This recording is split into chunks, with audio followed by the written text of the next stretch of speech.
actually shocked I have this much memory left. Anyway, because okay, so do you guys see that? That's a gig car. I don't know if you guys remember when I was using gig car share. I was using it because I do have my license. I guess there's like a whole bunch of women who like don't have their license.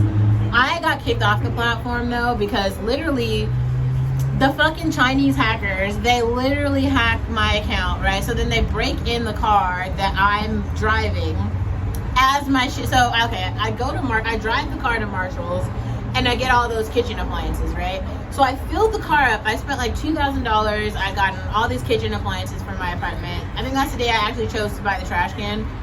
And then I drive the car back to my apartment. So they hack the car, and then they so I can't even get into the car anymore. And the car is completely locked right outside of my apartment. And I called Gig Car Share and I'm like, hey, can you fix the car? And then they're like, we don't know what you're talking about. The car is offline. So Gig continues to charge me.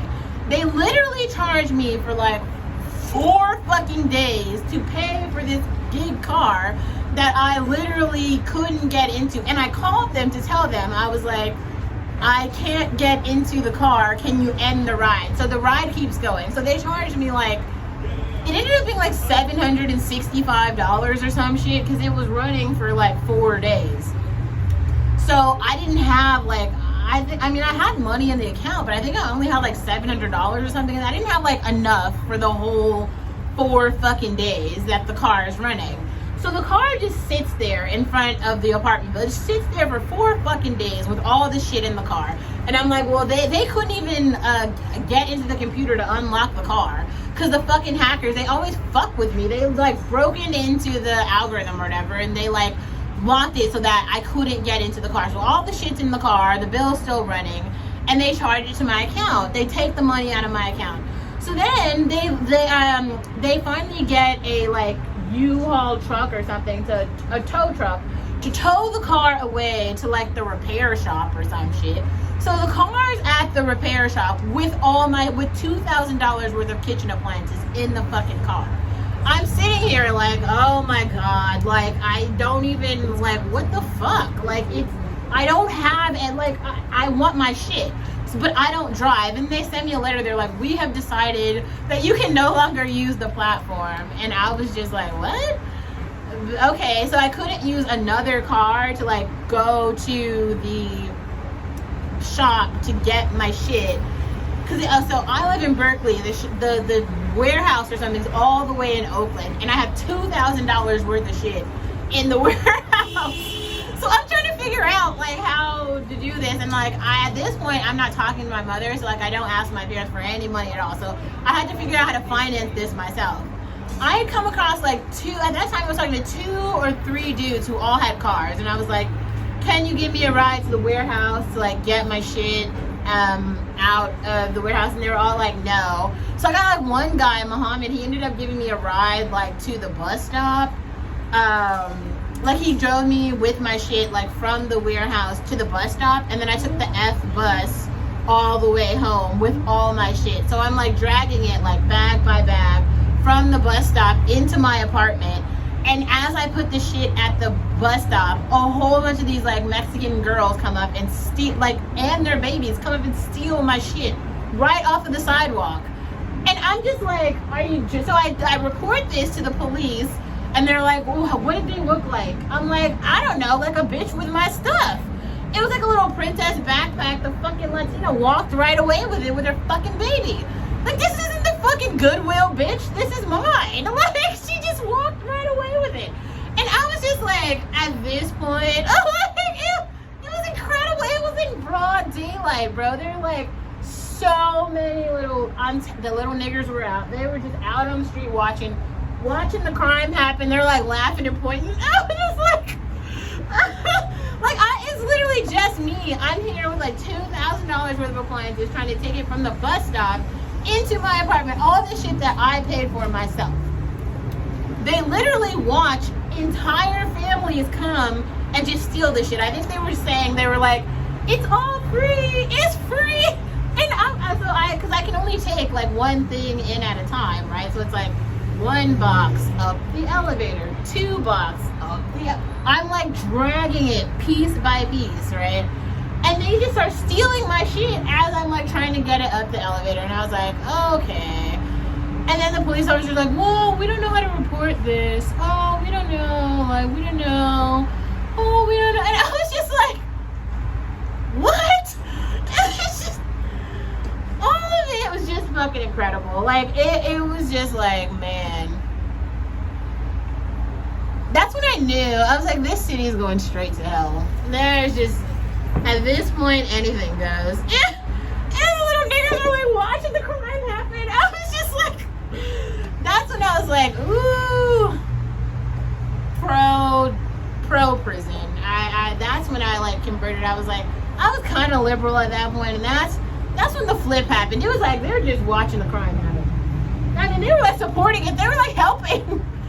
It's like little incriminators. Like, fuck them. Like, let's all watch them go to prison and make songs about it. Like, I was pro at that point. I was like, all right, well, it's like you hear about it. You hear about them stealing other people's shit, and they're like, oh, I don't really care. And then they start to steal your shit, and you're like, I feel a way about that, cause like I worked real hard for all my shit. Like, it would be different if it was like some gift. Like, I wasn't that mad about the cell phones. Like, my mom bought them; they were gifts. Like, I was like, oh, well, I already have so much privilege, it's fine. And then I couldn't actually afford to replace all of the things, right? It was like, I told you guys, it was the Apple Watch and the 2 cell phones. They just stole them right off the table. And they kept stalking me. Like, I was going to the gym, and they showed up at the fucking gym and just, like, it's like a window wall. They showed up at the window and would just, like, put their whole bodies, like, on the window and just be like, and I was like, it was so scary. It was so scary, and I don't know. It freaked me out, and I was like, being mentally unwell is a real space. Like, don't get it twisted. Like, sometimes shit happens in society, and then you become mentally unwell. Like, if you watch the video of the like white kid getting fucking jumped on the floor, and you weren't traumatized, you were already unwell. But like, if that made you unwell, I understand, because it made me unwell too. It disturbed a lot of us. Like, it was just like, oof. It was hard to watch. It was really hard, and it was hard. It was hard to watch. I don't know.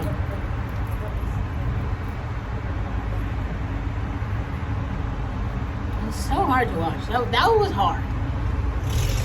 Sometimes, like, that's what I mean. Like, you might have this idea of normal, and then something comes in and it just throws your shit off. You're like, you're not okay anymore. That's why the socialization is like so important. It's like, it has to be this gradual thing that happens where you like, you shift in, you know what I mean? Like, you can't just be like all at once, the radicalness. You gotta like, it's like an easy in process. You can't just, because if you see it all at once, you just fucking freak out. You're just like, you become Kanye, like with the ski mask, and it just like,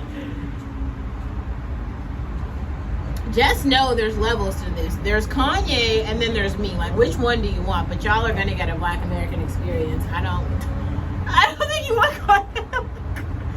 But also, I mean, at least me and Camille give talks, okay? At least you could like come to the talks and like understand. We write papers, so you can have it this way, or you can get Kim and Kanye. Like, that is the other option. Holly fucking weird. Like, they're fucking weirdos. Like, it's strange.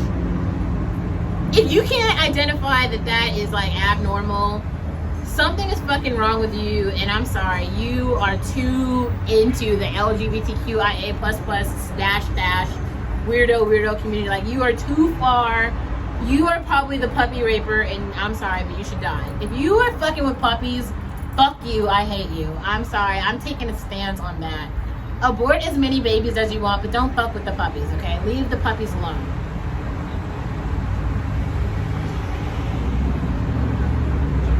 Puppies have done nothing to you. And puppies bring me so much joy. Puppies over babies. 100%. Like, give me Petco and a doodle and I can live my whole life. I can live my entire...